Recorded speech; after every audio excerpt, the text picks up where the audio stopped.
Nasheed Express, Nasheed Express,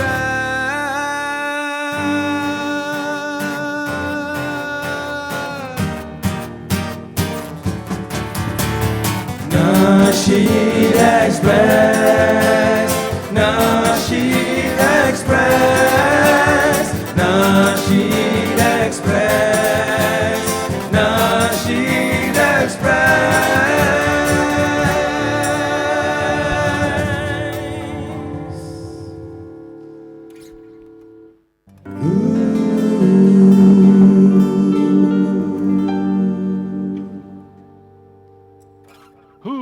Assalamualaikum, kita bersama Live Nasheed Express Road to Anam Anugerah Nasheed Malaysia 2020. Kita bersama dengan 3 orang tetamu yang sangat istimewa, yang matanya cerah-cerah lagi.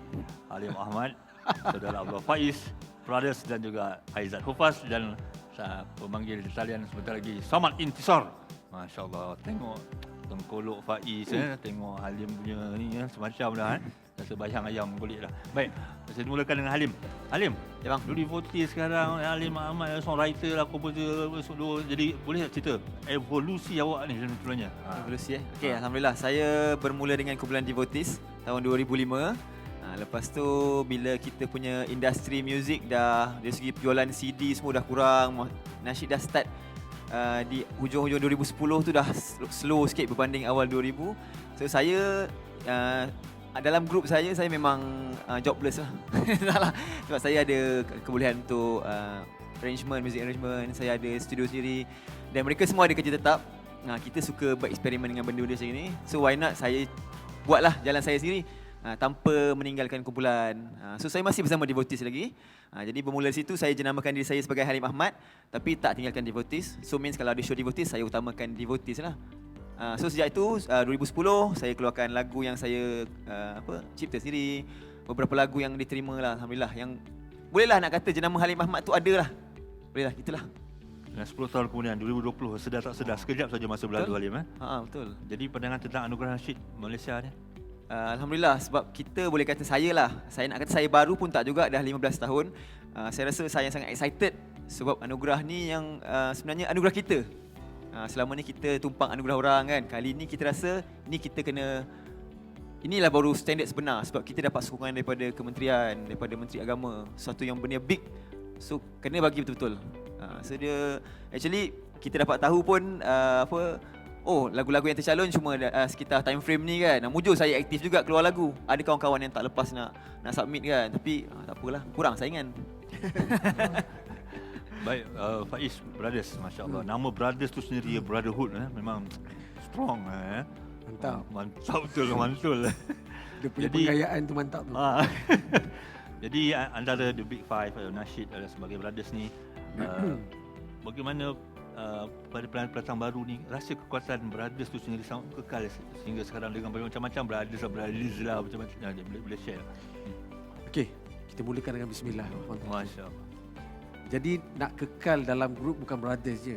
Semua menghadapi satu persoalan, dilema dan juga macam mana kita nak gluekan Allah tu selama itu. Sehingga kan gam dinding pun kadang-kadang boleh tertanggal.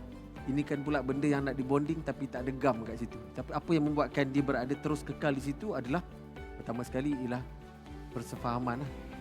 Persefahaman dan juga kita dah nak daripada awal permulaan tu kita kena nampak apa hujungnya. Jadi mungkin dan sebenarnya dalam Brothers tu sendiri hujungnya adalah kita nampak kita nak bersama-sama dalam berkarya dan memberi satu hidangan kepada masyarakat dari sudut lagu, dakwah itu sendiri, dalam bentuk penyampaian itu sendiri. Jadi benda tu dia takkan lekang sampai bila-bila. Betul tak? Sentiasa ada dakwah, sentiasa ada idea, sentiasa ada benda yang ingin dikongsi. Jadi sehinggalah benda itu tak kering, insya-Allah bonding tu ada di situ apabila ada persefahaman. Jadi bagi saya bila ada dua-dua elemen itu insya-Allah dalam apa jua keadaan sekalipun, pekerjaan, perkahwinan, persahabatan, mungkin dalam tempat kerja dan sebagainya, ada elemen itu insya-Allah sampai bila-bila dia boleh kekal. Insya-Allah. Insya-Allah. boleh Nak buat lirik ke? Nama lirik. Baik, Aizat Hufaz. Oh, Aizat Ya. Hufaz ni bersinar-sinar dulu. Itu dia makna tu. Aizat bukan saja terlibat sebagai penasyid, juga terlibat sebagai jawatankuasa, terlibat sebagai orang tengah, orang belakang, kiri, kanan. Jadi bila melihat benda ni dapat direalisasikan, apa perasaannya? Pertama sekali kita mengucapkan syukurlah kerana semua di kalangan kita diberi peluang untuk bersama dalam anugerah kesekian kalinya. Kalau untuk nasyid lah, which is anugerah nasyid Malaysia ni, di mana kesyukuran tu kita zahirkan daripada gathering yang sama-sama ni. Macam saya sendiri, individually saya amat bersyukur still dapat bersama, walaupun tak besar jasanya, tapi ukhuwah yang kita bina daripada awal hinggalah sampai sekarang, perjalanan dia tu nampak membuatkan kita happy dan rasa bersyukurlah untuk anugerah. Maknanya benda ni semua mesti dia satu puzzle, satu keluarga yang besar. Betul. Dia tak boleh seorang-seorang, dia adalah kerjasama semua. Baik, kita bersama di talian seorang daripada tetamu kita, iaitu saudara Samad Intisar. Assalamualaikum Samad. Waalaikumsalam warahmatullahi wabarakatuh. Baik Samad, apakah reaksi anda terhadap anugerah Nasyid Malaysia ANAM 2020 ini? Tentang penganjuran ANAM ni, atau kita panggil ANAM 2020 atau kita panggil Anugerah Nasyid Malaysia 2020, sesuatu yang sangat bagus bagi kita sebagai penggiat seni nasyid tanah air. Jadi kita boleh dekat situ, mereka semua akan mendapat pengiktirafan bagi karya-karya yang telah mereka hasilkan. Dan ini satu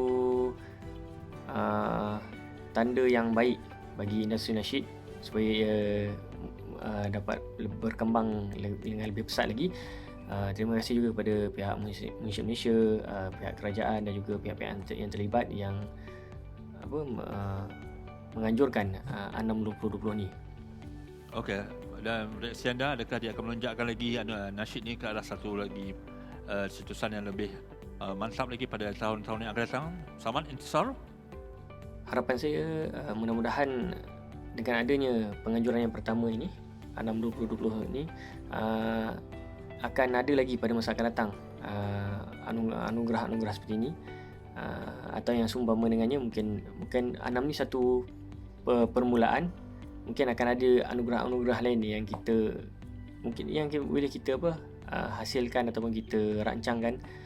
InsyaAllah moga penganjuran ni dapat buat yang terbaik, kita dapat buat yang terbaik dan semua pihak pun berpuas hati dan dapat berusaha ke arah yang lebih mantap lagi, insyaAllah. Itulah harapan saya. Mudah-mudahan tiap tahun akan datang ni akan ada lagi anugerah yang seumpama ini, insyaAllah. Okey, terima kasih. Itulah harapan daripada Samad Intisar yang begitu hebat sekali, yang memberi pandangan-pandangan yang begitu menyegarkan. Baik, Halim. Yep. Jadi kam samida anak sayang. Terima kasih. Di nasyid ni bukan saja Indonesia, di Korea dia sebagainya. Kan? Saya tertarik jugalah. Jadi sebenarnya benda ni merentas benua, merentas negara kan? Merentas zone, tak ada timeless. Jadi memang tidak ada borderless lah. Borderless. Jadi sebenarnya nasyid ni sendiri dia sebenarnya dia universal lah. Boleh share sikit. Segan sebenarnya nak share sebelah saya ni adalah saya tanding nasyid sekolah tu. Saya nyanyi lagu dia. Oh, ya ke? Tapi saya nyanyi balik dia tak hafal lagu tu. Dah. So nak cerita ni, nasyid ni kecil, besar tu, muda, pergi luar negara ke, apa yang kita sama-sama share ialah la ilaha illallah kan. Jadi kami pernah ada pengalaman show di luar negara seperti Thailand, Kemboja, Singapura. Lagu yang sama kita nyanyikan la ilaha illallah juga. Itu yang menyebabkan orang boleh follow kan. Jadi nak kata nasyid ni, apa yang hold kita, macam Abang Faiz kata tadi, apa yang kita pegang ialah tauhid kita sama, akidah kita sama. Sebelum ni saya ada dengar Syahril pernah bagi satu quote, dia kata sebab kita sirat sama kan, kita punya jalan yang sama, itu yang buatkan kita dapat bawa muzik ni ke mana saja. Walaupun nasyid ni kita rasa second choice ke muzik di Malaysia ke macam mana kan, tapi hakikatnya nak kenduri kahwin orang kecil, orang zikir ke, nak kahwin ke, nak orang meninggal apatah lagi kan. Jadi nasyid, zikir, selawat ni semua saling berkait. Itulah nasyid. Baik Aizat, jadi sokongan daripada semua sokongan daripada penaja, sokongan daripada kerajaan. Yang penting untuk anugerah, memang kita tak boleh buat anugerah syok sendiri. Betul. Jadi boleh share. Kalau dari segi sokongan tu, macam daripada awal sebenarnya bertitik tolak daripada Munsyid tu sendirilah.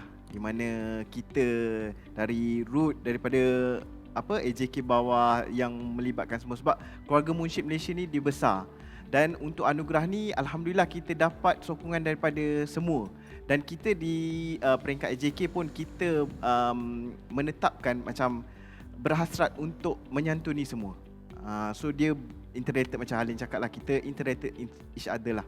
So benda tu bila datangnya macam kira amanah lah, amanah yang diturunkan. So kita bekerja sama, benda ni meronokkan lah, satu sejarah baru untuk Munsyid Malaysia. Saya yakin di bawah Aizat ni memang semua orang happy kan. Semua ceria je. Dan Saudara Faiz yang bertungkus lumus pagi petang siang malam cabaran untuk membawa sebagai jawatankuasa Anugerah Nasyid Malaysia ni kan, hanya mereka libatkan tabir je tahu kan. Betul, air mata pun nak ni. Jadi sebenarnya apa yang memberi kekuatan kepada Faiz sendiri untuk membawa benda ni ke hadapan, paperworknya, dengan detailsnya, dengan segala bagainya. Apa sebenarnya kekuatan Faiz? Sebenarnya kita tengok benda ni bukan sebagai satu benda yang orang kata yang kita terpaksa buat, tapi lebih kepada amanah. Amanah yang kita tanggung ni adalah satu amanah yang diberikan oleh dua pihak. Satu kepada pihak memberi tanggungjawab tu, satu lagi pihak memberi kita satu amanah untuk melaksanakannya. Jadi Munsyid telah memilih sebilangan orang untuk menerajui, kemudian pihak government sendiri telah memilih Munsyid untuk melaksanakan program besar ini.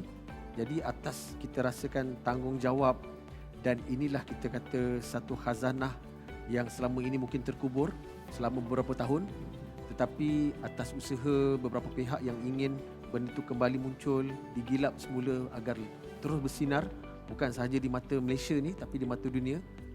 Jadi atas tanggungjawab itu, saya rasa inilah satu langkah yang kita harus hadapi, kita harus pikul, kita harus menggembeling tenaga bersama agar kita dapat jayakan first step ini untuk kita pergi untuk lebih jauh lagi.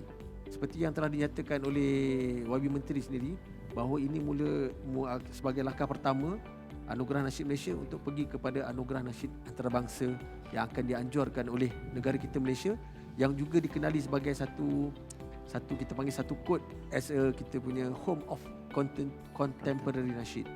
Jadi semua bertumpu kepada Malaysia. Jadi sebenarnya apa yang kita tanggung, apa yang kita pikul bukanlah orang kata bersifat peribadi, tetapi adalah bersifat global, bersifat kenegaraan, bersifat keagamaan yang kita harus pikul bersama dengan penuh kesabaran dan penuh orang kata iltizam, agar apa yang kita lakukan ini adalah yang terbaik, bukan untuk diri kita tetapi untuk agama, untuk negara, agar mereka melihat bahawasanya produk yang dikeluarkan oleh negara kita Malaysia, walaupun dibangunkan oleh orang-orang seperti kita, orang nasyid yang mungkin orang kata orang agama ni, mungkin orang yang seperti kita ni tak boleh orang kata pergi ke arah profesional tu, tapi sebenarnya kita mampu. Malah atas sebab kita memikul tanggungjawab apa yang dikatakan bahawa orang Muslim adalah kena pikul ataupun kena melakukan satu perkara itu laga terbaik, menyebabkan mungkin kita buat kena lebih baik daripada apa yang telah dilaksanakan oleh orang lain, insya-Allah. Atas sebab itu, saya rasa kita jangan putus asa. Kita masih lagi ada masa ni untuk Road to Anam ni, kan? Jadi kita kena buat terbaik, bukan hari untuk hari ini saja, untuk masa akan datang, insya-Allah, sebagai membuktikan itulah Muslim yang sebenar, insya-Allah. Saya teringat lagu Satu Perjuangan Brothers. Mantap. Mantap. Baik ya. Itulah teman sejati kita semua, para penyokong nasyid dan semua peminat nasyid teman sejati. Dan kepada semua jangan lupa #Anam 2020. Tinggal beberapa hari saja lagi Anugerah Nasyid Malaysia berikan sokongan kepada industri nasyid tanah air.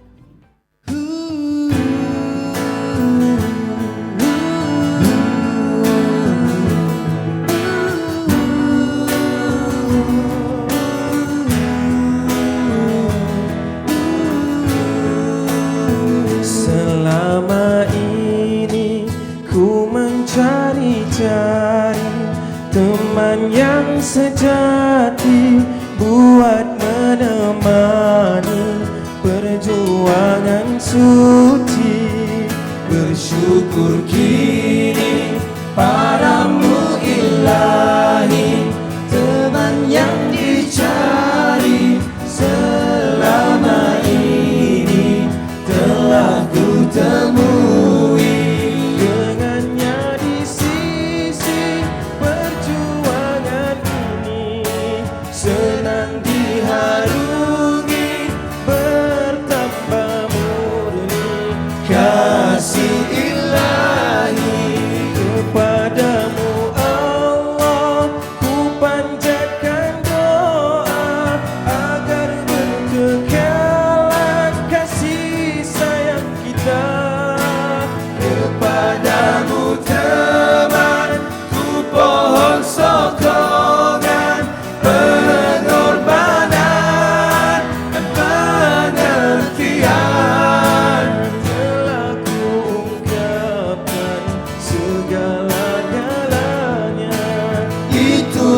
tandanya kejujuran kita.